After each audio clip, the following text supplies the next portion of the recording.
We're live. Hello, and welcome to the show.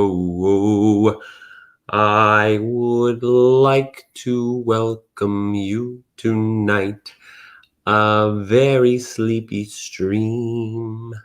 My body feels so full of joy, and yet I'd like to dream.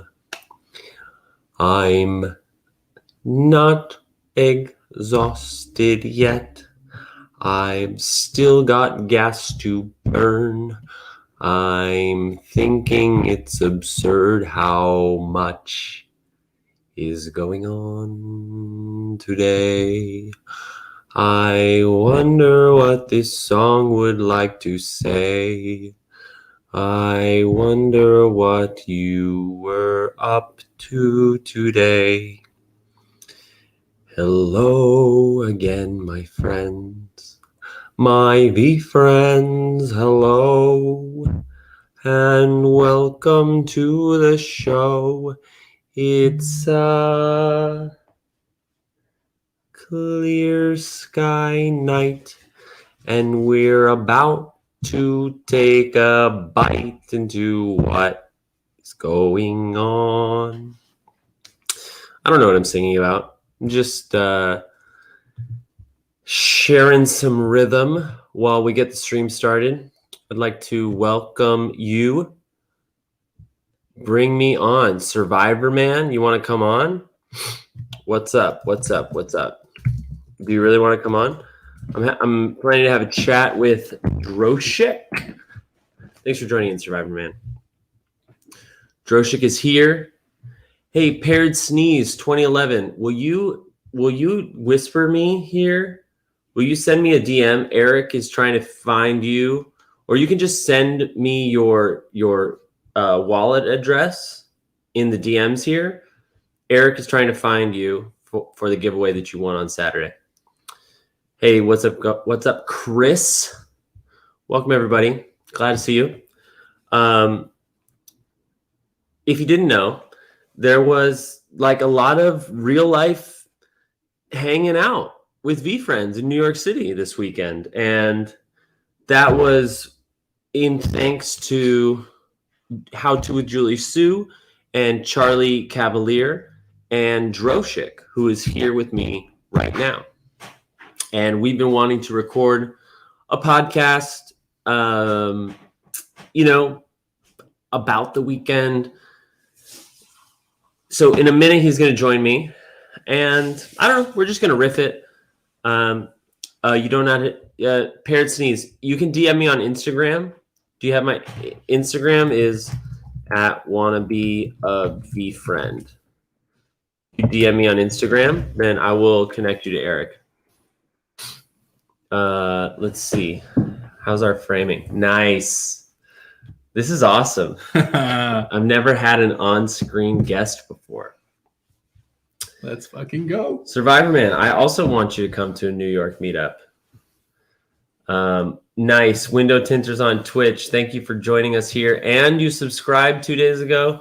Love it.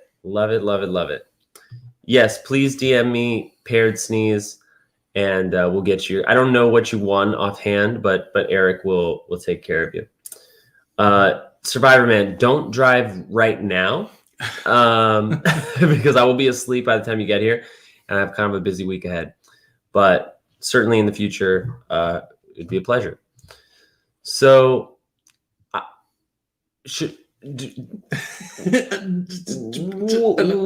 to begin? I mean, should I even record this into the podcast, or should we just strip the audio from this stream?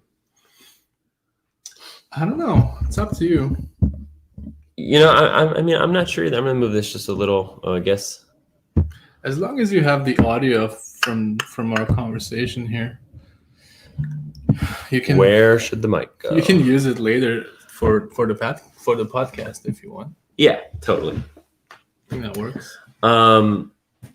I suppose we can also say this is a great time if you have questions for Droshik about the creative process, graphic design, NFTs, We'll probably talk about his new project, Stargazers. And, we just want to kind of share some of what happened this week and kind of what it felt like to engage with Be Friends in real life. So yeah, I just noticed I look way more tan than I actually am on camera. yeah, I can No, this is great. I can brighten this up. I could use some color. Just a little brighter. So where do we begin? I mean, why don't you give us the background of how you even ended up here? Like, what was the series of events was like, I have to come to New York? Sure. So, it's shortly after I got into the NFT space, and, you started your Wanna Be a V-Friend channel, or, Instagram account.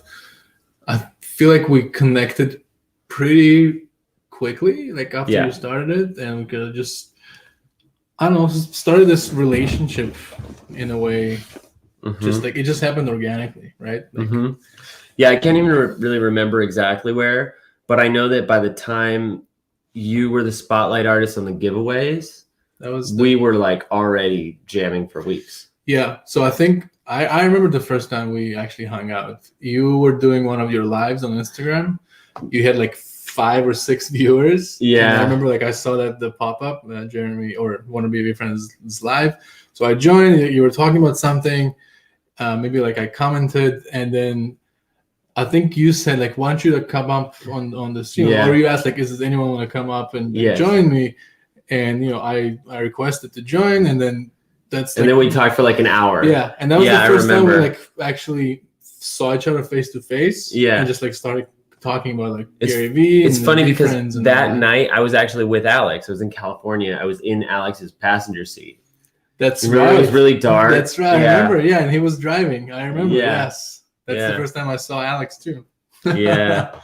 Oh wow! It seems like so long ago. It does, like, but it was probably like the end of May. Yeah. Yeah. That's crazy, man. So yeah, like shortly after, we just started, having so many conversations like offline, not on the live, and then the known raffle started, and yeah, I was the second spotlight artist, and yeah, we just started talking almost on a, I don't know if on a daily basis, but like we've talked like for sure every week. Yeah, a few times a week, and just started creating this relationship. And I think the next thing I know, we're just again talking, and I told you like how much I want to like meet you in real life and just hang out and just make this relationship even stronger. And you were like, "Why don't you come to New York?" That's right. I was like, "Well, here I'm over here." Yeah, and I was like, "You know what? Like, it's a 2-hour flight. I can do that. Like I want to start building real relationships and meet people in real life." And I just booked a ticket, took some time off, and here I am. It worked out awesome too because you gave me enough notice that I was able to request the weekend off. And then I think because you were here, Charlie also pulled the trigger on coming to New York. Yeah, I talked to Charlie. I told him I'm coming to New York this weekend. And at first, I don't think he was on board. He was kind of like, "Oh, that's cool." But then we talked again, and I think I asked him like, "Why can you come?" Yeah, like we're gonna be there, and there's gonna be a lot of people. And he was like, "Yeah, I can do that." So then he booked the ticket and also came. So yeah, it was good, man. So this is kind of challenging because I feel this is a situation where it's like, oh, well, you had to be there to really understand why that was funny or like how it felt.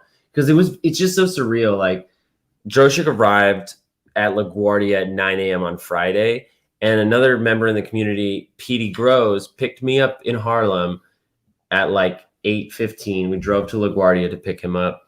And like you described this moment, and it really did feel this way, where like I stepped out of the car to greet Droshik, and immediately just gave him a big hug. And it felt like we were friends who just hadn't seen each other in a few years, but like we were old friends. Yeah. And like that is, I don't know what to attribute that to, except for just like spending time together online. And I think maybe there's something to like spending a lot of time in a condensed, or spending a lot of time together in a quick, like intense period. Yeah. Yeah, because like in this moment, we're also both of us expanding our minds, learning about NFTs, learning about Discord culture, like all these things. So like, I don't know, the brain is already plastic. It's like, it's easy to sort of create connections, new relationships. Yeah, I mean, if you think about it, like all of us, I mean, I'm almost positive everybody who's watching, we're all in this space for what, 4 or 5 months, 6 months? For the most part, yeah. Right? I mean, some people might have experience prior to this, like, trading crypto and maybe being into like finance or even like fine art. But I feel like the majority of like the wannabe a VFriend followers discovered NFTs with VFriends are the same as us, right? Mm-hmm. They also got into the space because of Gary Vee or because they heard the term NFT and got curious. Mm-hmm. And they believed in the VFriend project and bought in, or just became part of the community just simply because they joined the Discord and saw what a wonderful experience that is. Yeah. So we're all new to this, Mm-hmm. It's just, I feel like we're might be more under the spotlight because obviously the wannabe a VFriend is like the go-to primary unofficial source for all things VFriends, and the community that's being built around this already is incredible. Yeah. And just like you said, it just feels like we've known each other for decades and just haven't seen each other in the last few years, because of the pandemic or whatever.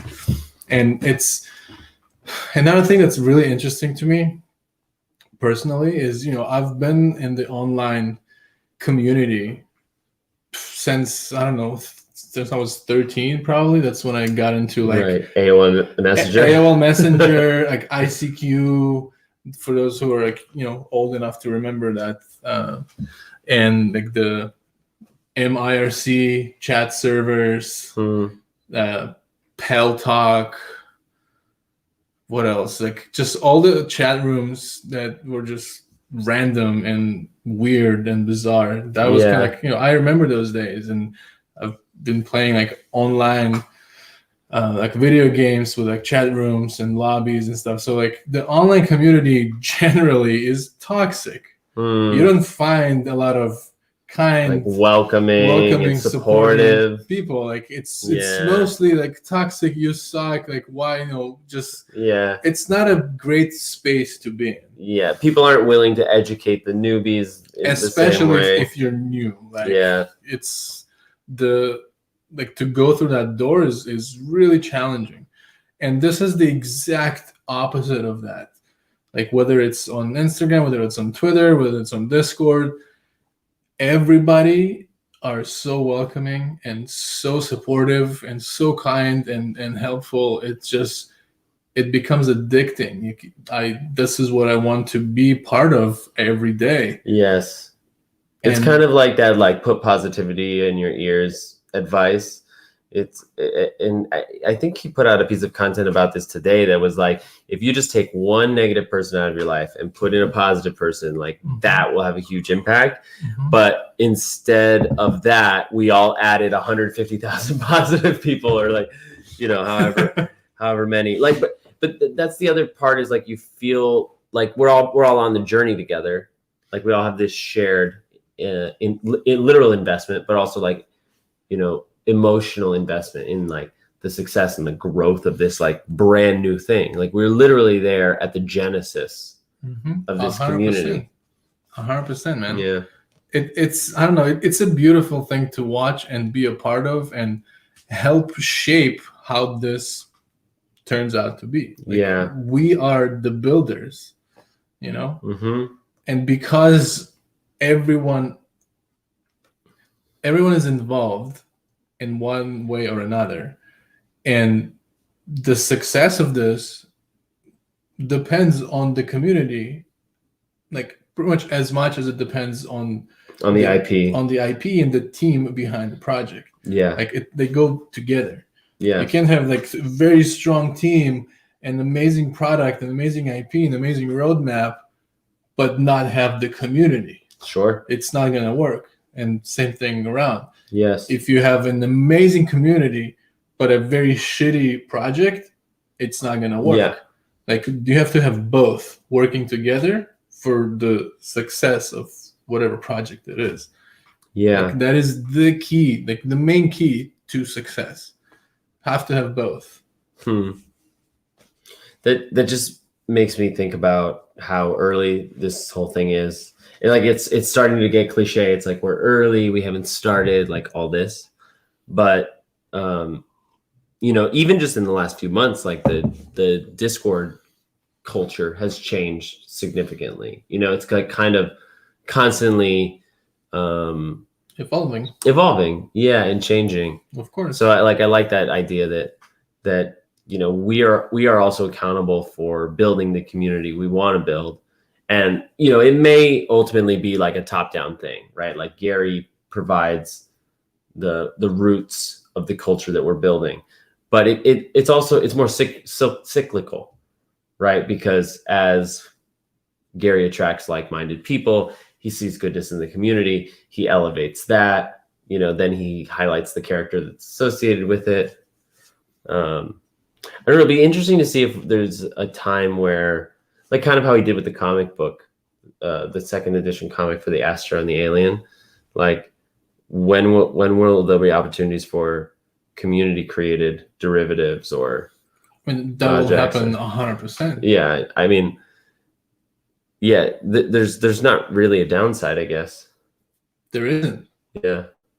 Like look at Deadheads and what they're doing, right? You're giving the people who invested in the project and part of the community the power to build the project further. Like you give them the opportunity to be a part of it, like literally be a part of it. You know, I don't remember exactly what they're.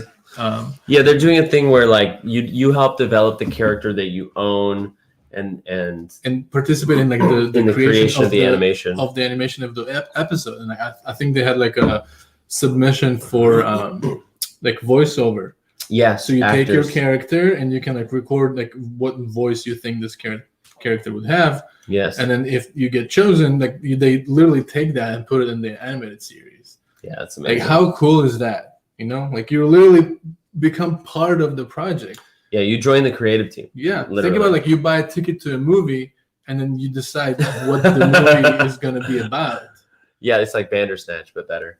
It's so cool. And this is exactly where this space is headed. Yeah. Like just building communities around projects, and then the community decides or makes like vote or participate in the actual development of the project. Like this is just so cool to me.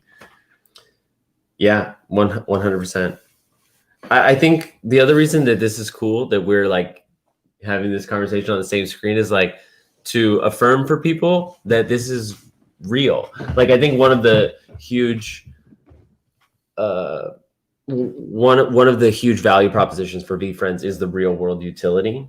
And you know, that means going to a real life conference with real people. But up until this point, I mean, I had met Peg Moore because she's here in the Bronx.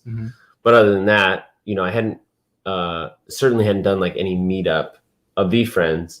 And like, you're real, you know, you're here. Like I know, I'm very real. I know I was seeing you on video chat and everything, but like it hits different, man. It hits different.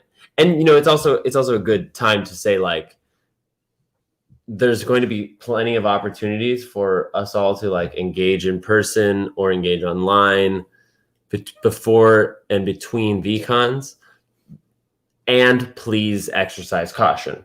Of course. Like you know, it's not like I gave him a test, but like I vetted Droshik before I invited him to my house. You know, it is like discretionary to meet in a public place if you're just like rendezvousing with a relative stranger online. Yeah. And, you know, even though the prevailing mood, mode, tone, value of the community is kindness and empathy and gratitude and acceptance, all these things. It's important to also just like, in the same way of like, don't ever share your seed phrase, like don't go just broadcasting your home address to anybody who says I'm in the area. Of course. Yeah, I just think, like just safety 101. Yeah. If you don't know someone, just meet them in the Starbucks for the first time. Yeah. Within 5 minutes, you can make the decision. Like, yeah. I want to keep this going, or this is it. Yeah, totally. So I mean, what did we do this weekend? I feel like it's one of those experiences where like you soak up every moment, but then it also like passes by in a flash, because I feel like it's just most of our days were packed, because you got here Friday, but even before that, Thursday night, I met up with Charlie and we did the family tree live, which was fun with Corey and Steven McDonald. Yes. Yeah. On Friday with Petey. Trying to think, what did we do first? We came to your house. Then and then we ate, right?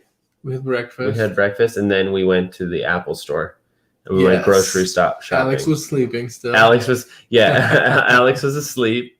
He had no idea. Yeah, we went grocery shopping, and we picked up all the iPad stuff for Alex to surprise him.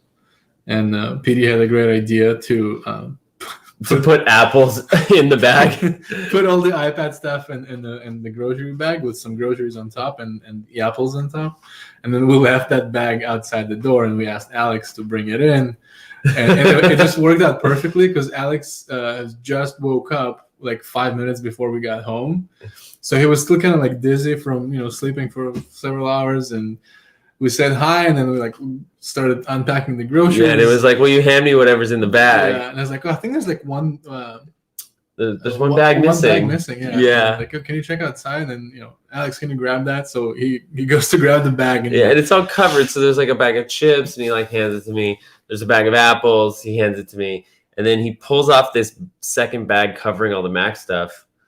Like, it's happening slow. He's still waking up, and you could tell he saw it and knew exactly what was happening, but was also very confused. Yeah, he was in is this for me? I think he literally stood up and was like, "Is this mine?" Oh my God, it was the best. It was the best. Yeah, it's so cool to surprise and delight.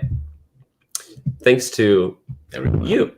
Yeah, everyone who literally dozens of people who donated. And then what did we do Friday night? We went somewhere, didn't we? Oh, we went to Tavern on the Green. So this was like the biggest group meetup of the weekend, and Julie Sue organized a meetup at Tavern on the Green, which is a really wonderful such a good venue, outdoor bar restaurant on the west side of the park, Central Park.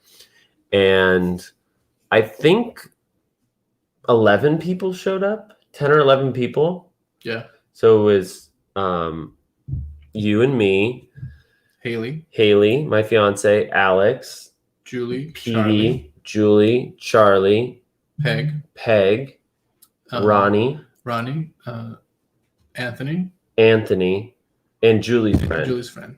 Yeah, 11 people. Yeah. And it was so easy to hang out with everybody. Yeah. Like, that's the energy that's like, you can talk about it, but like, yeah, you can't explain it until you experience it. Yeah, it was bizarre. Like, even Anthony, he was the person that I knew the least, or had interacted with the least. And there was a little bit of that, like, "Hey, I'm Jeremy. You're the guy who does the thing, right?" and like, that was all fine. But then, like, one question led to like an easy 25-minute conversation. Oh, absolutely. And the time flies by. And like you said, it was just so comfortable. Yeah. Again, like as if we were just meeting old friends that we haven't seen in a while, and we're just hanging out. And there was no point where I felt like awkward or didn't know what to say or anything like that. It was just like flowing. Yeah, definitely. And then it helped that Julie bought everybody drinks. Yes, shout out to Julie Sue. Yeah, Survivor's right. You were in the flow state. So yeah, and then we went back to Charlie's hotel. We got pizza to go. Oh yeah, that was awesome. We ate some pizza in Charlie's room. Talked about the Friends and gas wars. Yes, right. And then we went up to the rooftop bar. And then Corey and Steven came and joined us at that point. And that was awesome too, because so Corey had come from like kind of a cross country road trip. Colorado. From Colorado. And Steven, and he was staying with Steven in Philly, which is south of New York City, about 2 hours. And so they were driving back and forth to participate in the event. And they actually, it was Corey's birthday. Correct. So Charlie and Julie got the two of them a room at the same hotel so that they could stay at the rooftop bar longer, drink however much they wanted, and like just be safe. Yeah, that was awesome. And like just another example of ridiculous generosity. Yeah. Like crazy. Like, hey Christy. It's amazing. It's so cool. Hey Christy, good to see you. You're late. It's okay. We're just chatting about the weekend, telling stories. Reminiscing already. Yeah. So yeah, that was Friday. Jam-packed already. And at that point, I think I was like on 22 hours of being awake. Right. So that was kind of feeling delirious. So then Saturday, what did we do Saturday? Saturday was the Knowing Gnome raffle. Oh my God. Saturday was wild because there was also the Let's Be Friends Saturday morning show. That's right. So I was up at 7 a.m. talking to folks in that club room and making breakfast. and then we knew it was going to be the Knowing Gnome raffle. We knew it was going to be the big one. We also knew we had like 59 NFTs to give away, which meant one NFT every 20 to 30 seconds for a 2-hour show. It was crazy. And as the clubhouse is going on, Gary comes into Discord and says, I'm going to do a live Q&A. And so here I am being like, Be Friends reporter, you gotta listen. And it timed out perfectly, like from basically 9:15 to almost right up to 10. I left before like the last question. Yeah. Which was great. And it was a great Q&A, actually. Absolutely. I'd have to check my notes to really think about what he discussed. But it's just really chill the way that Gary is spending so much time with us. Yeah, man. I mean, it's like a whole nother level. I've said it before and I'll say it again. This is one of the many reasons why I truly believe in this project. Not only because like who Gary is, his history, like what he represents, like, his values and like his vision, all of that stuff. It's because how engaged and active he is in his own community. Yes. Again, we've talked about it. Like that is the key for a project to be successful. And I don't see many people doing that. It might hopefully start like a trend of people like being active and engaged. But if you look at the majority of the now popular projects, like how well do you know or engage with the actual creators of said project, like on a daily basis, as someone who holds one or more tokens of that project? Yeah. Right. Totally. You might hear from them like in the announcement channel, like on Discord, or like here and there, they'll do like a Q&A about the project. Mm-hmm. But for the most part, like they're not active in the Discord talking to the audience. Like, they're doing other things, which like I understand that I'm sure you're busy. Yeah, you got a business. You can't be busier than freaking Gary Vee. Like that's not an excuse. Yeah. When he was doing that show on the morning show, what is it called? The morning show, Saturday morning show, the The show with Gary. Good Morning America. Is that the one? Is it the one where he announced the VCR group, or I don't know? One of the early morning like news broadcast shows. I remember like watching one of the lives that he did, and at like sometimes you can see him on the camera like being interviewed, and then you see him typing in Discord. You see him typing, and then you see a message from Gary pops on the Discord. Like that's fucking dedication right there. You know? Yeah, it's like for sure. He lets everyone know like very blatantly, like, hey, my community is first priority.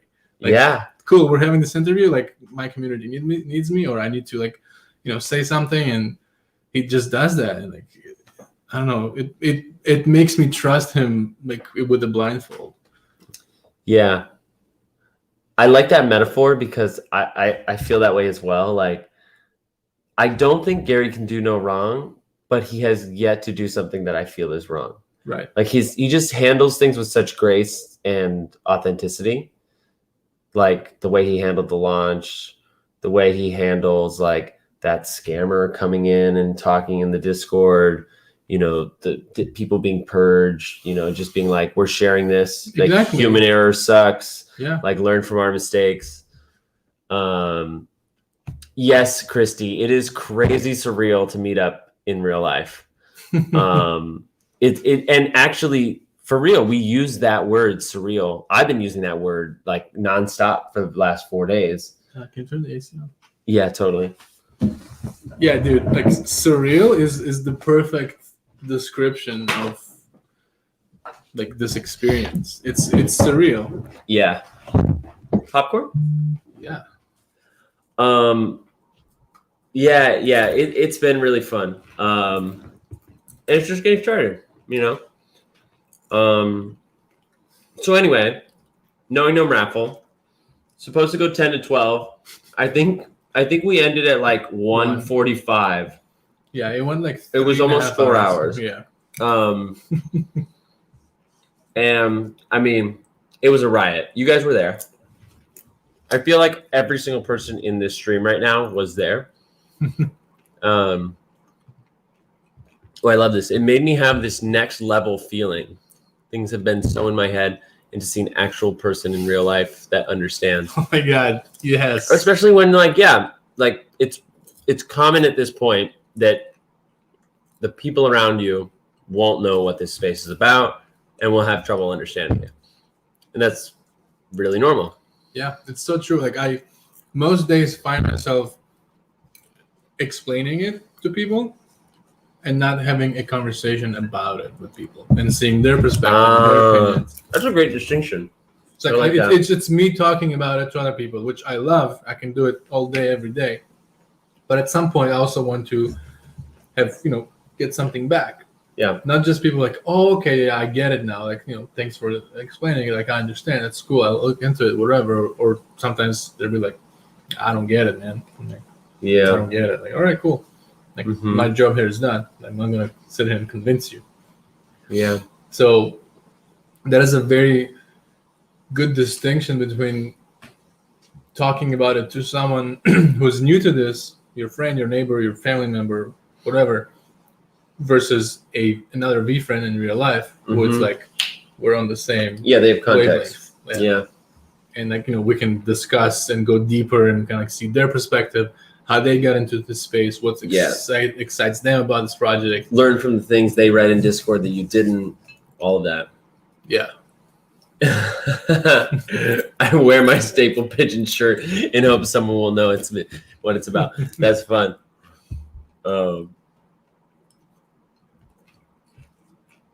So this is the best popcorn. Yeah, popcorn is fun. That's awesome, Christy. That's really awesome. I want to talk to people about it, but they're all negative. People are clueless. I mean, I think I know you're saying that, in a lighthearted way, and it's not a harsh critique or anything, but I feel like we have to really have empathy for people who have enough trouble like understanding how to forward emails or like do what you might consider to be very basic technical things like exporting it as a PDF, or like sending large files, or, you know, even just running a backup. Like, these things might be simple for us, you know, like I know that they're like second nature for us. We know how to do that. Most of us, based on our generation, probably know how to do that. But even there are plenty of people, millennials, Gen Z, and otherwise, that are not very technically savvy.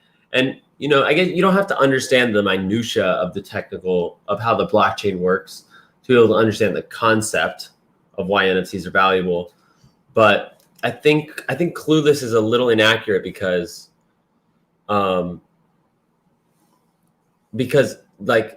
like it's, I want to say uneducated. Yes. I mean, maybe that's a semantic, but like there literally just is no widespread education about this technology. So it's not their fault. You know, this is literally the newest thing, the newest emerging technology there is. Yeah. I mean, and to that point, you know, I'm in this space, we're in this space all day, every day. And even with that, I still feel like I know very little. For sure. You know, very little. It might seem that I know a lot to other newcomers to this space. Right. And that makes sense because a week in the NFT space is like a month in real life. So yeah. So like the knowledge that I gain and the things that I learn and read or talk to people about in a week period, to someone who just comes in, for them that's like a month long, right, like amount of data they need to process and consume and then potentially understand or not. There's so many layers to everything. NFTs, blockchain, crypto, like trading, there's so many layers. Even if you just abstract it and just take the blockchain on its own, there's so many layers to be able to probably understand different ways what it works, is, how it works, what's the difference between the blockchains, like what are the positives, what are the negatives, how it all connects to NFTs or to the future. And everybody learns in different ways. Exactly. I imagine like a big beefy computer when I think about miners, you know, and like the processors that are like maintaining the blockchain. And I remember when I first learned that the internet was like really long strings of cables that actually like go through the ocean. And I don't know exactly how they created that or how they set that up, but like that helped me understand the internet because, you know, there's a physical, like, I guess I'm a visual learner, but like everybody's got their thing. And to your point, like you knowing a little bit compared to somebody who knows nothing makes it look like you know a lot, but on your end, knowing a little bit helps you know how much you don't know. So you feel like a novice when maybe you are, but like at the same time, you spend 3 months, you've spent 3 years, or what feels like 3 years. Yeah. And like you slowly start to gain expertise on different different facets of it. Yeah. Because like now you're an expert on like the minting process, on OpenSea and Foundation and like those. And now you're going into custom smart contracts, and it's a whole nother fucking ballgame. Yeah. Like there's a lot. I know nothing about it. There's so much to figure out. Like I know maybe like 0.1% of what goes into a smart contract, right? Yes.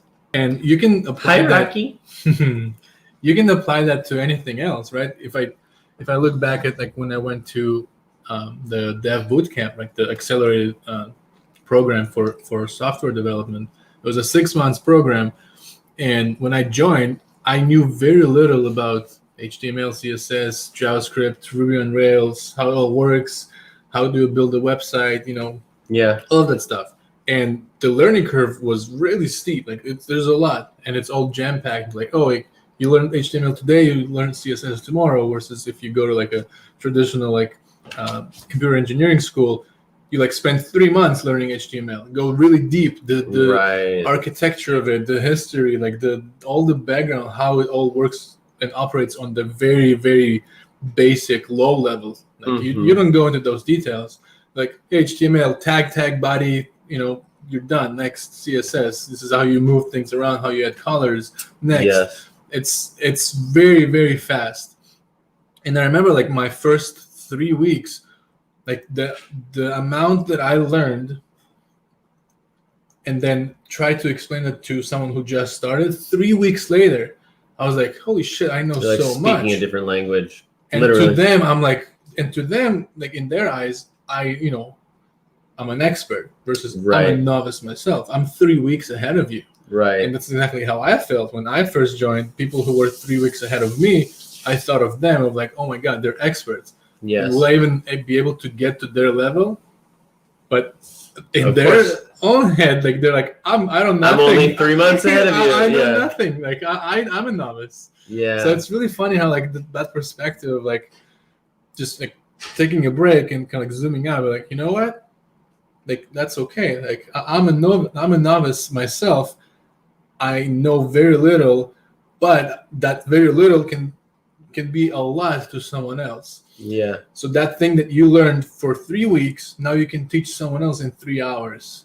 Yes. You know, and that's kind of like that process of just continuing to build the community and accelerate the that steep curve Yes. of like a newcomer to this space. Yes. So everything that we learn and all the mistakes that we make by trying and building and failing and doing projects and talking, like all that information can be nicely organized, packaged, and then given to someone who just getting in. Mm-hmm. So it will take them way less time to get to our level than it took us.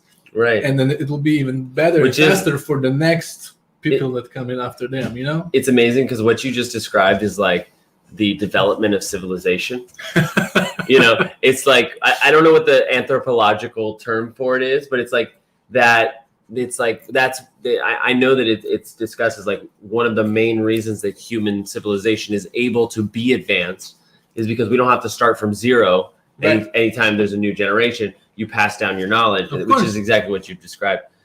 Like imagine every child who were born Like who had to have discover math. right. Yeah. Have to start like, oh, like you're in the Stone Age. Yeah. You were like a new coming to this space. Like, Yeah. No.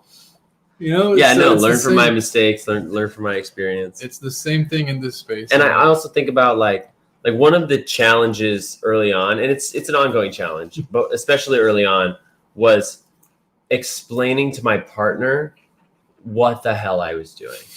Because when there is the space and like you get the question of like, but what is it? You know, but what is Right. it? It's easy. It was easy for me to like fire hose. You know, it's like you're thirsty, and instead of giving you a sip, I pulled out the fire hose and I was like, blockchain. like that can be very off-putting. It's almost like, you know, in the same way that like people have decided that they're not good at math, so as soon as math is involved, they like check out. Yep. It's the same. Like you like hear blockchain, but you don't know what it is, and now someone's trying to explain it to you in the context of NFTs, and because you heard that word again, your mind is like it predetermines that you can't understand this. Yep. So like there's a lot of prejudgment that happens for anyone coming into the space, because not only do you have the practical knowledge that you want them to understand to be safe, you know, like what a wallet is, how to transfer, never share your seed phrase, all that. But then you also have the like cultural context, you know, are they coming to it thinking that Bitcoin is only for like drug lords to move money? Right. Or like, you know, do they see it as like only rich people can participate type of thing? And both of those things aren't true, by the way. Or when someone hears the term blockchain, a lot of the time they automatically associate it with Bitcoin, Right. which is incorrect. Right. No, I mean it's correct in like a very small degree, but like there's so much more to it that they're just not even aware of, because that's the only connection they have. Yeah. So because, you know, they might seem like, or they might think like, oh, if you're talking about blockchain, it has to be related to Bitcoin, and because I don't like Bitcoin for whatever reason, everything else you're gonna say, I'm gonna dismiss it like before you even said it. Mhm. So you Yes, gotta remain exactly. you gotta remain open-minded and and hear different opinions and different points of view, and then take all of that information, process it yourself, and make up your own decision about this new thing, whatever it is. And I'm going to try to provide some value because I'm not sure this is the technical definition, but maybe you don't know what blockchain is. It's okay. Neither do I. But I have a conception of it that I think is relatively accurate, and you can keep me honest. All of these NFTs and cryptocurrencies, they function because of an underlying technology. And the technology is called blockchain. We call it blockchain because each bundle of transactions is called a block, and almost like adding a new link to a chain link, the blockchain, like whatever block is being created, in addition to verifying the transactions that the network is verifying, then it also has to verify that all the previous transactions in the ledger, because the blockchain is essentially a digital ledger, that's exactly what it is, are accurate. Right? Correct. Like if you're trying to create a block, but a block back here has different information than what the other network computers say, then there'll be some problem and the transaction will fail because you won't be able to verify that it will be not an authentic transaction, or not a right. It block won't be authenticated. And like a really simple way to think about this, like, blockchain is a digital ledger. It has more functionality than that, but that's the initial utility. That's the very basic. That's the basic utility. What it is. It's a digital ledger that is distributed amongst thousands and millions of computers all over the world. Right. And all of those computers have the exact same copy of the ledger. So when you want to add a new entry to that ledger, that entry needs to be verified by a random number of other computers. And because they all have the same copy, they have the ability to all talk to each other and be like, yeah, are you good with this? Yes. Are you good with this? Yes. And they check all the previous transactions of the entire blockchain and make sure that, okay, everything makes sense. And then if all of those computers confirm and verify, yes, this is an authentic and legit transaction, it gets added to that ledger, and that new copy of the ledger, that is the block that gets added to the chain. So like think about like an actual chain. You add a link to a chain, and then that's it. You can't remove the previous two links because it will break the chain. So it just that's what a blockchain is. You just keep adding information that gets verified by a decentralized autonomous network of computers. That's it. That's what a blockchain is. And just to add a little more context, because there are some words in there that I think, like decentralized autonomous ledger, but to take it back just a bit, like blockchain is a digital ledger, but being a digital ledger is not the revolutionary part. The underlying technology of blockchain is revolutionary. It is changing the world. It will continue to do so. But digital ledger, or having a ledger be digital, is not new. Anytime you look at your credit card statement, that is a digital ledger. But the difference between Visa giving you your credit card statement in a digital ledger and there being a recorded digital ledger on the blockchain is that all of the transactions on your credit card statement are verified by a central entity, that is Visa. In the same way that when you swipe your credit card, it goes from the machine to Visa. Visa verifies you have the funds, releases the funds to the merchant, and then you get your product. And the problem with that, if I go and I hack Visa's servers, I get access to that ledger. So I can do whatever I want with it. I can edit my current balance and add another zero at the end, and all of a sudden I'm a millionaire. And that's it. I don't need anyone else to confirm or verify that action, that I changed something or I added a new piece of information. Yes. So the blockchain is decentralized, meaning that there's no one entity that controls it, which is the blessing and the curse, right? It's the reason why people who get scammed can't call an insurance company and reverse the transaction. Nobody controls the blockchain. and no one ever will effectively. Right. And hopefully, hopefully, and autonomous, because the way that the blocks are processed and added to the chain is done by processing computers that are tapped into the network. There's no person that's hitting enter or verify or anything else. So it's decentralized and autonomous. Survivorman says, that's not right. Proof of work systems, there is a encrypted code that a computer needs to solve. Right. I'm not talking about like the actual function, how the blockchain actually functions, because I've heard that proof of work is encrypted codes, increasingly complex algorithmic equations. But what I'm saying is, just to the point about autonomous, like it's self.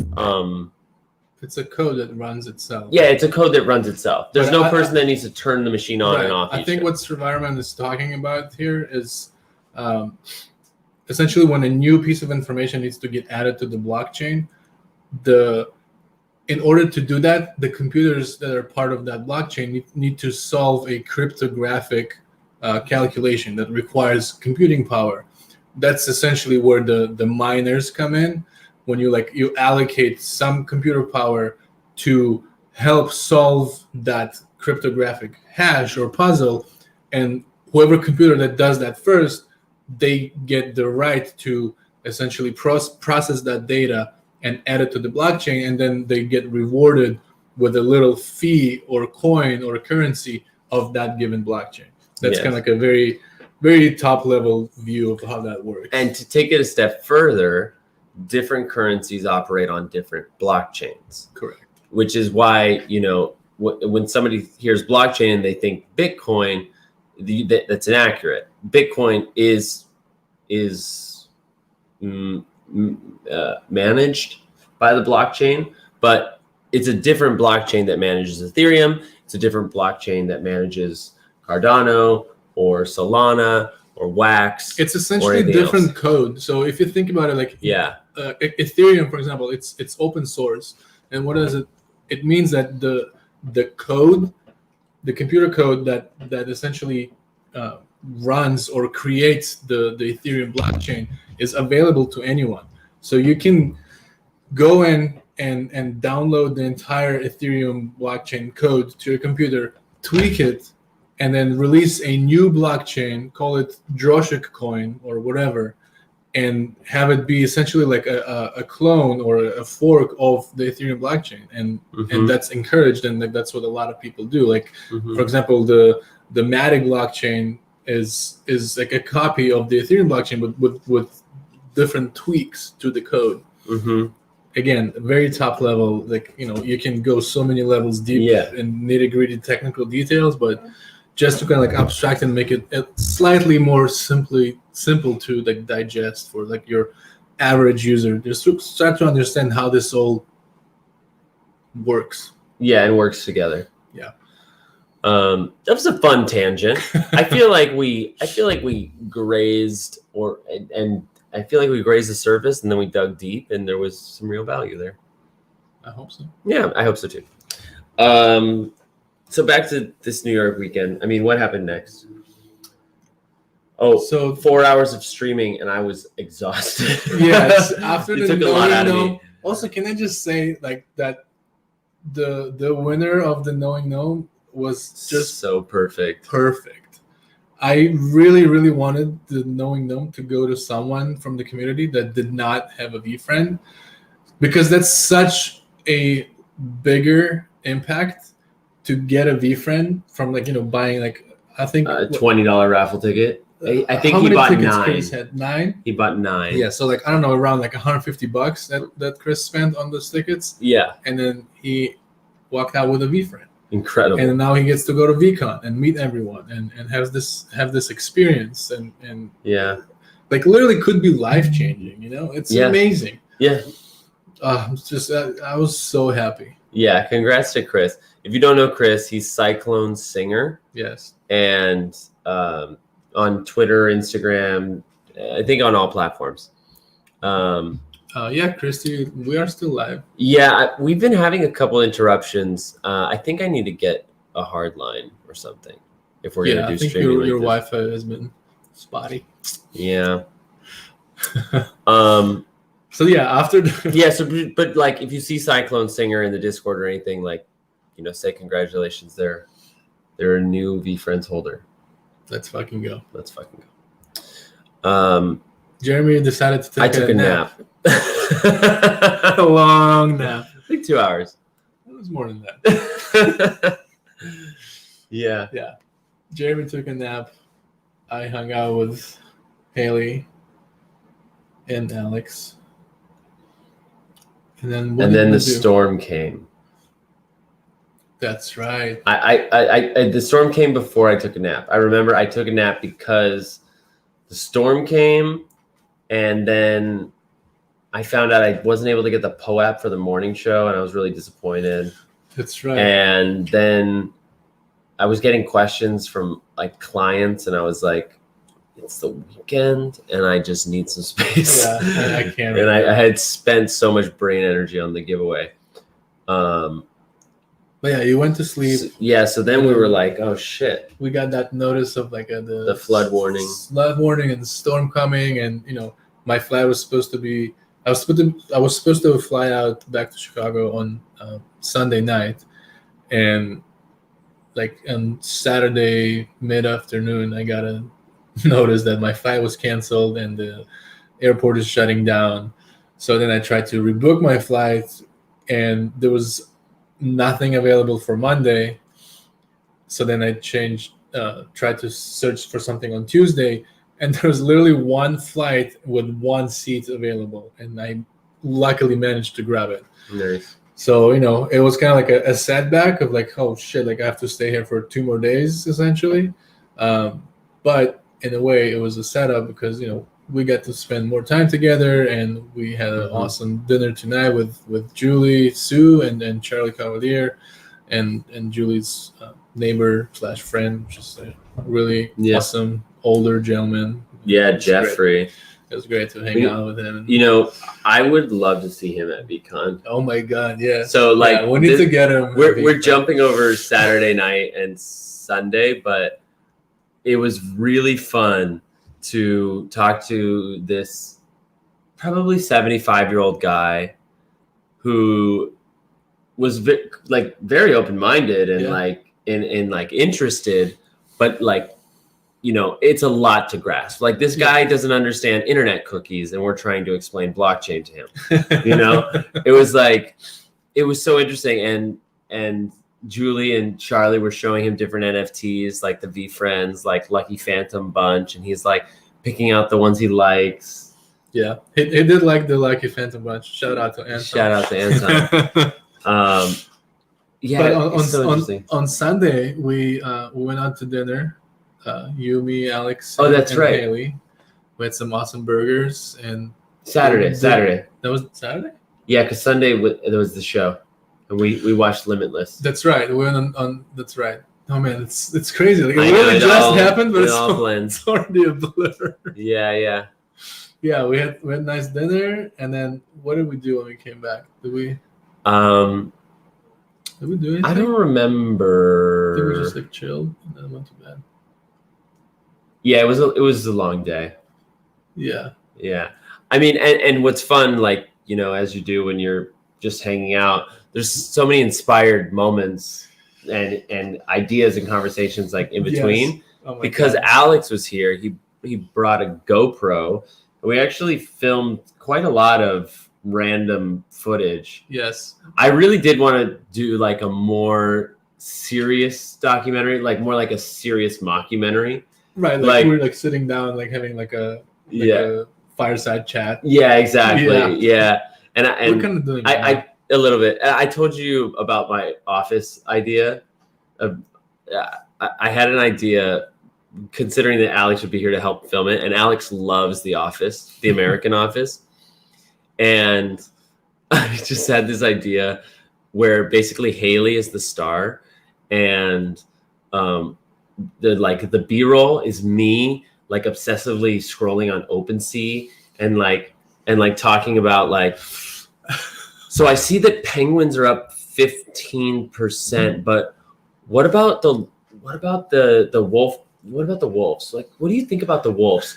Do you think like what or punks or I don't know, like some like just like word salad that if you didn't know anything about NFTs would mean nothing. Yeah. And Haley doing one of those like sidebar interviews from The Office that's like, well, you know, I guess it all started when Jeremy, he started to say "let's fucking go" a lot, and I don't know, he would just be on the computer like or talking into his phone and say, "let's fucking go, let's fucking go," and it took me a couple of weeks. I wasn't sure if everything was okay. I put a coat on, but then I realized that there wasn't anywhere to go. You know, like that kind of tone. Hi, Rocky. I wish we would have done that. That sounds so great. We can still do it. Yeah, it's just like we gotta write a script. Yeah. It probably does need a script. That's so funny. And then what did we do yesterday? Yesterday we had we had. Oh, right. We had pancakes on Saturday. No, that was Sunday. You did the. That was yesterday. We had pancakes? I think so. Or no, we didn't have pancakes. We had French toast. French toast. Yeah. That's right.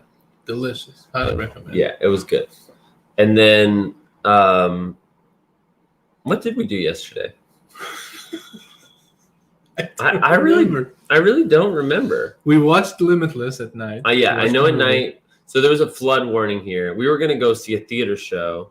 That got canceled. We canceled it because, you know. Yeah, floods. It was just like dangerous. Like don't can't risk it. So we stayed home and I worked on my community manager application. Yes. And you worked on Stargazer stuff. And then resume. And my resume. And we watched Limitless. And before that, Charlie was here. That's right. Charlie came over. We hung out with him. And we talked about all sorts of random things. And then I think before that, we were just like hanging out. I don't know that we did anything particular. No, just spending quality time together. Yeah. I remember I was really focused on getting the application done. And which you did. Which we did. Probably, I don't know about tomorrow, but I want to share my application with you guys and gals. I would maybe wait a few days. Yeah, and to let them. I mean, or not. Up to you. I mean, I don't know. Maybe I should. It's nothing. I mean, there's nothing private. No, it's of course like, not. Yeah.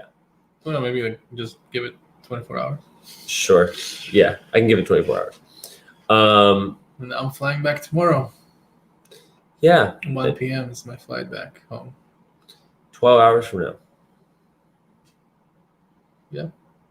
And then I'm going to come to Chicago on Wednesday. That's fucking good. And I realized there was nowhere to actually go. Let us consume your content. Did we release the video of Alex? No, I haven't. Because okay. I haven't been posting. I've been distracted. Christy, thanks for hanging out with us. Yeah, it's Christy, you're the best. I missed Alex getting his iPad. I'll go watch the reel. I saw the hype up and then got busy with work. Caught random moments throughout the day. Yeah, so we recorded back like BTS of the whole thing. Like Charlie went in with me to the Apple store and recorded like getting it and then we recorded Alex's reaction, and then we also went live shortly after the reveal, and I am going to, our next post is our 500th post, so I'm trying to make it special. Gary would be like, "Don't be fancy," but I want it to be special. And then I'll post that live with Alex, and then hopefully get back into more regular posting. Oh, I remember what we did on Sunday. What did we do? We went to get the speaker. Oh, that's For the drum right. kit. That's right. And you set up the drum kit. So my fiance really wants to know how to play the drums. She's actually really good at it kind of naturally, but Yes. hasn't learned technically how to do it. And I'm a part of this. Maybe this whole story isn't really necessary, but I'll tell you anyway. I'm a part of a group on Facebook that is like clown props and costumes for sale. And some guy posted that he had just like a bunch of stuff. And he also had some musical instruments. And I saw he had a drum set. So I went to his studio in Coney Island, and just to get this drum set, electric drum set, for like $300. And I spent like $800. I bought like 2 full racks of costumes, the drum set, a ukulele, an electric ukulele, a unicycle, Wow. a box of like magic stuffs, I had no idea. like 6 bow ties. It was one of those moments where he was giving me a good deal because he could see that I was curious and that like I was actually going to give these things a good home. Yeah. And he was only selling them because COVID killed his performing business. Like he had been performing as a clown and character actor for like 30 years. Wow. And COVID like just pulled the rug out. And it was kind of good timing for him because he was shifting into teaching MMA, and he was storing his stuff in the MMA gym, while quarantine was on and everything. But anyway, I've had this drum set since September of last year and have been unable to set it up. I only really tried once or twice, but it just didn't happen. And Droshik set it up in an hour, and it's so great.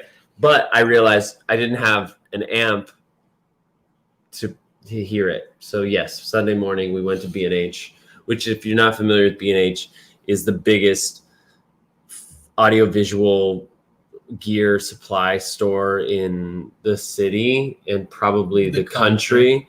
Definitely the country. And it's kind of like a Disneyland for filmmakers and like tech geeks. It's the dangerous store to go into. Yeah, it's a fun place. Rocky, you want some attention. Are you jealous? You want to be on air? I love it. Oh, and then today, Look at that so face. so Alex left today. But before he left, we actually cleaned my desk here. So I'm probably going to tweak it a little bit, but I got a new monitor, I had like a 27 or 25 inch monitor. Now I have a 32-inch monitor, and I mounted it on the wall here, which gives me a lot more desk room. And I went to go have lunch with someone in the community who was in town, and Droshik and Alex tidied the cables. Yeah, so it's like it's much cleaner. I'll post a picture or something. Yeah, I love how the monitor is hanging on the wall. Yeah, it's really helpful to be mounted. And then we hung out with Alex before he left. My friend Claire came over. Yeah, that was great. We got to hang out, all of us. And then after she left, we rested for an hour and went to Julie's for dinner, which we kind of talked about already. And here we are now. And here we are. And what a weekend, man. Weekend and then some. It was great. It was great. And it's awesome to feel like we're definitely going to hang out before VCon. You know, like yes. I feel like the chances that I don't see you before VCon are lower than if that. Wait. I feel like there's a better chance I see you before VCon than at VCon the next time. Yes. Yeah. I think so. Who knows where? Who knows when? But soon. Thanks for hanging out, folks. Yeah, appreciate y'all. Christy and Mari. If anybody has questions, I know there was a lot that came up in the Discord. I'm still processing it, to be honest. It's like now I feel like, so there's this guy, Thomas Laird, who created a Discord Bible where anytime Gary says something in the Discord about a character, he marks it in an Excel sheet and says the character, what it was, like actually has the quote there. So he's updated that. So I'm using that as well because it's searchable in an easier way. But it's really time for this Trello board to come into play. I don't know if you've heard about this. Trello is like I know what a Trello is. Yeah, it's a project management app. So I want to make a public Trello board that's tracking all the different things, because now there's like more and more characters are getting shout outs or hints or whatever. But like hints with context. It's more than just like hint. It's actually like this character is, wide appeal, or this character is this or that. And I like being the living encyclopedia of VFriends, but it would be better if like I could create resources for the community to, investigate the thing that they're most interested in. So like, I want to have a list that's like upcoming announcements, expected announcements, brewing, like coming soon, like hints, like in the pipes, like going to happen, but we don't know when, like that sort of thing. That would be really helpful. Yeah, I think so. And because the way Trello works is you have a board, which would be whatever this public, VFriends board. Then you have a list and cards in the list. And within the card, you can have comments, links, files. Just content. Yeah, it's like a whole social platform basically in each card. Maybe it can be a thing too where I can like allow people who have the link to comment and stuff, but that might clutter it up really fast. I don't know. I have to play with that. What I mean? I'm not sure, because I'm working on something. Well, it's not really similar, but same concept of, instead of a Trello board, it's going to be a Notion page that's publicly available, and essentially it's going to be like a help center that answers your typical common FAQs. Like, what's a blockchain? What's an NFT? What's a Notion? Notion? No, yeah. It's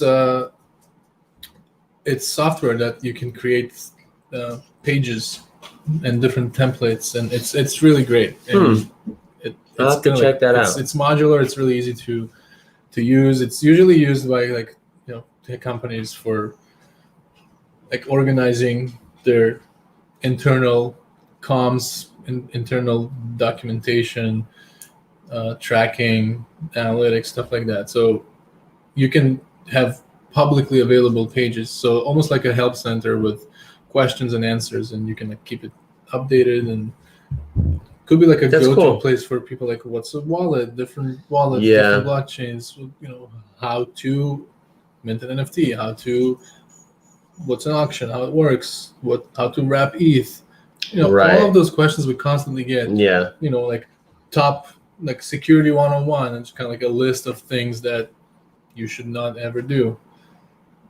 Sorry, my dog is being a little weird. He's whining. So that's in progress. Christy, what do you mean? Did you catch Wednesday will be better for holders?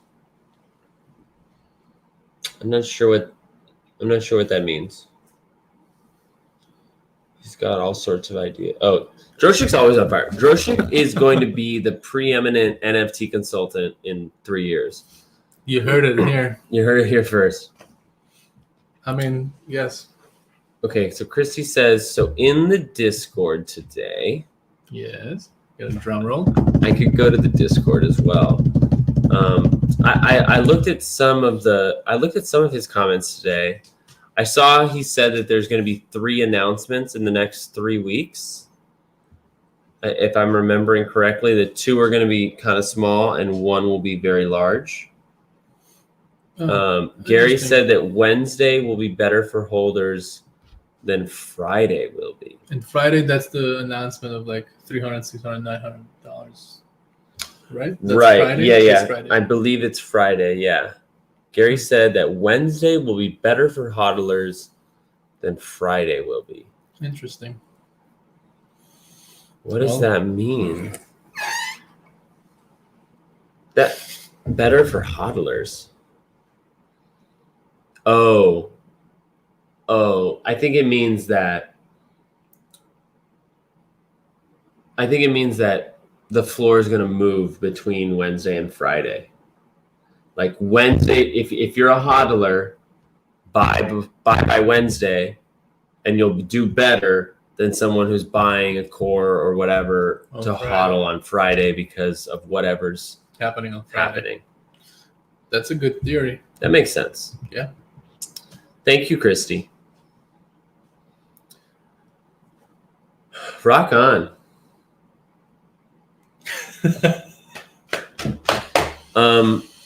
Do you want to talk about stargazers? Sure. So, speaking of the preeminent NFT consultant, Droshik has created another project called Stargazers. And I'm going to tell you a little bit about it, and then maybe you'll have questions. I'll get some what. So this project is 9 one-of-one art pieces that include a specific utility for accountability in completing your NFT project, which is pretty awesome. So actually, ownership of the token gives you 4 1-hour sessions for 4 consecutive weeks, 1 hour per week for 4 consecutive weeks for 3 years. So you can use your 4 hours of a month and then sell it, or you can hold it and have another 4 hours the following year, and you get the one-of-one NFT. You get a private channel in Droshik's Discord, and the Stargazer role. And you work with Droshik, or basically he works with you to keep you accountable and give you tips and help you to create your NFT project. There's going to be a form that you will need to fill out after purchasing the NFT. And in that form, it's kind of like basic questions of like, why did you buy this token? What are you looking to get out of this? Just getting some more details about your project, if you already have an idea and whatnot. And the whole concept is for me to hold you accountable for what you say or what you want to do. Because from experience, just being in this space for 4 months, there's so many things that go into, I want to create an NFT project. Like, where do I start? How do I approach it? What do I do? Who do I reach out to? Do I do it by myself? Do I need to ask for help? Lessons learned, like do this, don't do that. And there's just so many things that go into this. And I feel like I have a lot to give and then a lot of information and knowledge to share. And I think there'll be like a great opportunity for me to keep experimenting with different types of NFT projects while giving back to the community and helping other people like kickstart their NFT journey and having their projects be finally out there and launched. Kind of like what happened with what did Adam say? We were just talking and he was telling me about his project, and then I was like, well, this sounds amazing. Looks like you're already like have most of your thing like outlined, like what's stopping you. And he was like, well, I don't really have the art to like create the token. And initially I was like, well, you can like for your specific project, it doesn't really matter because people are not going to buy for the art. It's the actual utility that they get and the access. They're buying to support your project. They're investing, right? And then as we were talking, I was like, you know what? Like, I can just like draw something for you, and then you can just use that as your token art. And then from here to there, we were talking. He kind of gave me an idea of what he was looking for, and then 45 minutes later, kaboom! Like we had the art, and he loved it, and I sent it to him, and then now he has a project that's like up and running, and like it's successful. Adam is I've been following like his journey, and Yeah. it's so cool to see. He's planting now. Yeah, he's like planting, and it rains, so it's like there's gonna be some sprouts. Yeah. And like, let's fucking grow, man. Let's fucking grow. So like And that kind of inspired to actually go with this Stargazer, because like I kind of had this idea, but I wasn't really sure what direction to take it. But then after that happened with that, I'm like this is it. Like, yeah, I just want to be. And you're good at that. You really are. And I enjoy it so much. Like seeing Adam, like seeing his happiness, it makes me so happy. You know, it's like, yes, I just gave it that last push that you needed, and it's like cool. Like you already figured everything out on your own. Yes. So like he was already like several steps ahead. But for someone who's just getting started, or like you look at other people and everybody's launching their project, and you kind of like feel that, oh, like I'm missing out. Like I should also do my own project, but I just don't know how or what to do. And like this is where I come in, and this is how I want to help people. And the way it's gonna work is every 24 hours there's gonna be a new token that's released, and it's gonna be on a Dutch auction starting at 0.3 ETH and then dropping down to 0.7. Dropping down to 0.077. And whatever price you end up buying it for, that is the price that you will need to list it for if you want to sell it. So you have to list it. This is really cool. I like. Yeah, I really like this, because I think something that's held me back in my project has like not been wanting to overpromise in something that I don't know I can do, and like overthinking utility, like those being two separate things. And Droshik has kind of built in some security for the economics of this project, in that what he was just saying, you have to list it at the price you bought it for or higher should you choose to sell. And if it sells for lower than the previous buyer, the utility is invalidated. Correct. Which is really very cool. I hope people do their research. I hope nobody like ends up buying it thinking they're getting it and they're not. But like you can't really be concerned about that. Like it's like someone buying at a fake website. Yeah, right. We can only talk about it so much, but if you actually go and do that, it's and it'll be in the description. Like it'll be available for people to have. I just think it's very cool to sustain your price.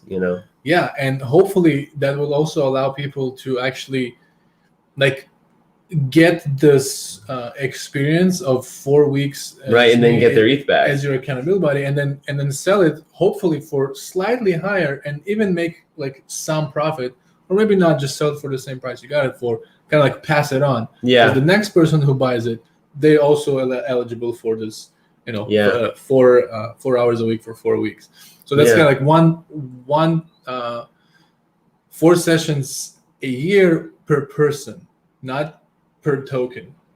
Right. So if you use your 4 sessions and sell it to your buddy, and they buy it immediately, they have their first year's sessions available to them. Right. It's not like VFriends where once it's redeemed, it can't be redeemed again. Correct. The redeemables renew with every new buyer. Correct. And cool. That way, for example, like you buy it, we have our 4-hour sessions, then you sell it to Alex. I have 4-hour sessions with Alex like the following month, and then he sells it back to you, right? So, and you still keep your token, but like you essentially like give someone else the opportunity of right. doing that 4-hour session with me. Right. So if he sells it back to me, do I get my 4 again? No, because you already redeemed your 4 for this fiscal year. So I would have to buy a separate Stargazer token. If you wanted another 4-hour session, yes. Yes. That's a little bit of a gray area, because think about it, like if you're giving new buyers, or if you're giving the most recent purchaser access renewed redeemables, and I purchase it from Alex, instead of him giving it to you, I purchase it from him, then it would seem that I would get my 4 sessions immediately because I bought it. But you already had your 4 sessions. Right. You're the original buyer. Right. You had your 4 sessions. Like say in September, right? Say you did that in September. Yes. You sold it to Alex. Mm-hmm. I did the sessions with him in the month of October. Uh-huh. Then he sold it back to you. You're not gonna get 4 sessions right away because we already did the 4 sessions for you for this token for this year. But next year you can get 4 sessions. So is it 3 years from the purchase date, or is it 21, 22, 23? It's 21, 22, 23. Got it. So if I buy it in 2023, and I've never done it before, there's only four sessions available. Right. Good to know.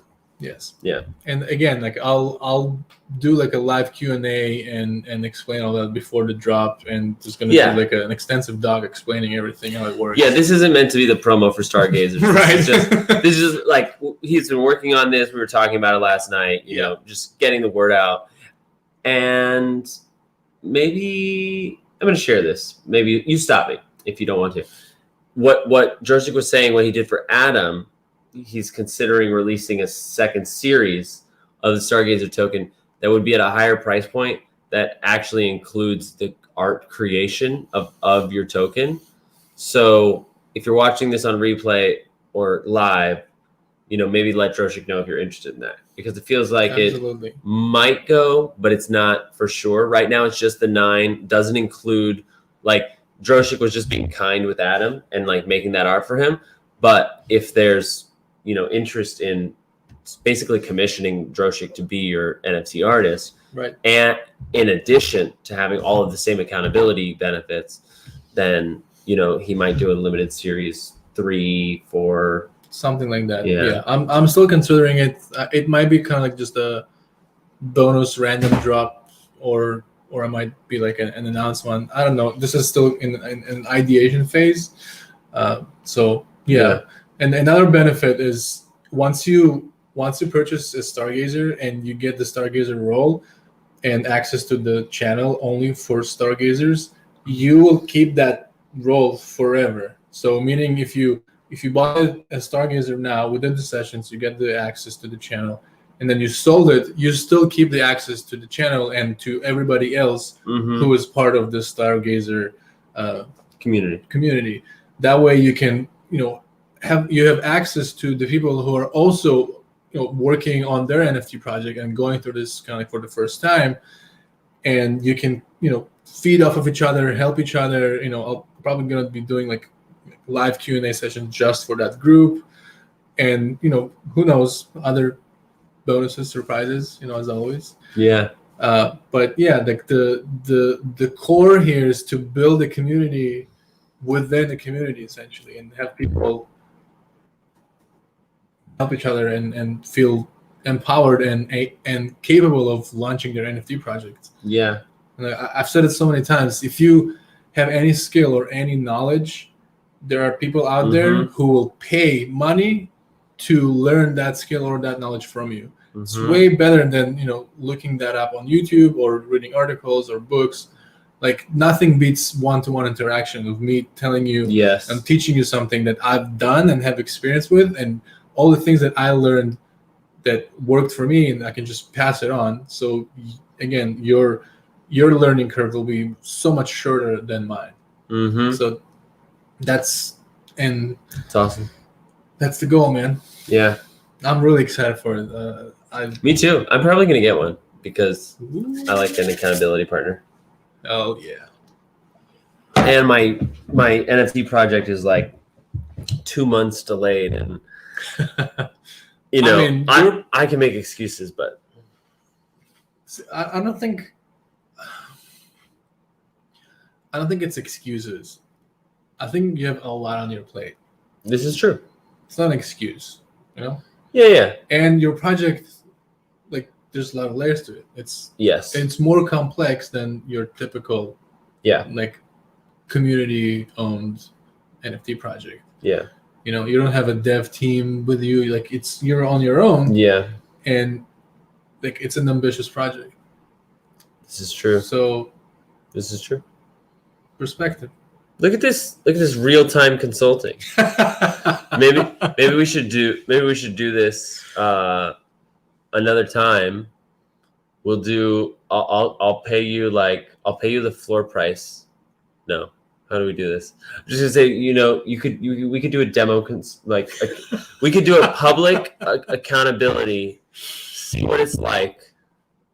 No, we could though. I'll be down. We do. We do that all the time, just Right. privately. Exactly. Yeah. I mean, that's totally. That might be a good marketing for you, actually. That is totally cool with me. If someone's interested in recording our session and then putting up on YouTube or whatever, yeah, I'm okay with that. Yeah, for sure. The more people see that, then I it's not about the money. I want people to get the knowledge have the and success stories. And actually go and do that. Yeah, which is another reason I love this project, and this is I literally think everybody has an NFT project in them, if not multiple. Of course. And the only thing that's stopping them is their own mindset. It's a lot easier to count yourself out and be like, I'm not an artist, or I don't have an idea, or whatever the case may be. But the truth is that there's a lot of opportunity. Of course. All the what if questions. What if it doesn't work? What if people don't like it? What if nobody buys it?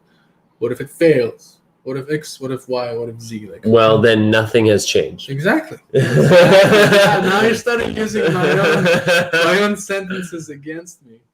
That's not fair. Yeah. Droshik is so humble yet so fire. Thanks, Christy. I appreciate you. Thank you so much, Christy. Thanks for hanging out. What time is it for you, Christy? What time zone are you in? Excuse me. That's a good question. I don't know what time zone Christy's in. I feel like she's on the East Coast. Oh no, Mountain she's time. Mountain time. Okay, nice. Cool. Is that a wrap? Pretty much. I'd love to emphasize what you just said. Anytime you feel that you're blocked from doing something for whatever reason, your own, how you think, or doesn't matter. The reason doesn't matter. Anytime you feel blocked from doing anything, you have to think about the worst case scenario. So the worst case scenario is always that whatever thing you're trying to do is not going to work, which at that case, you're going to be in the exact same situation if you didn't do anything. Mm-hmm. Right? So it's almost what's the harm in trying? What is the harm in trying? If it doesn't work, you're back at the same spot before you tried. Yeah, and that line of thought usually leads to or reveals the fear of failure, the fear of embarrassment, the fear of having to be accountable for that failure. But and this could be said a million different ways, but it literally doesn't matter. It doesn't. It comes back to the regret conversation. It comes back to all these things. It's you won't know until you know. Mm-hmm. And you never know if failing at the project actually gives you the idea for the project that's going to go. Failure is one of the best teachers. Failure is one of the best opportunities. Failure is literally a prerequisite to success. 100%. So, get started, And if you need help keeping on track once you get started, I got you covered. I'm releasing a project called Stargazers, and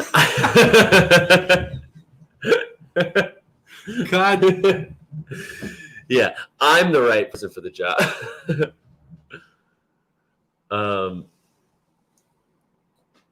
Oh, thanks, Christy.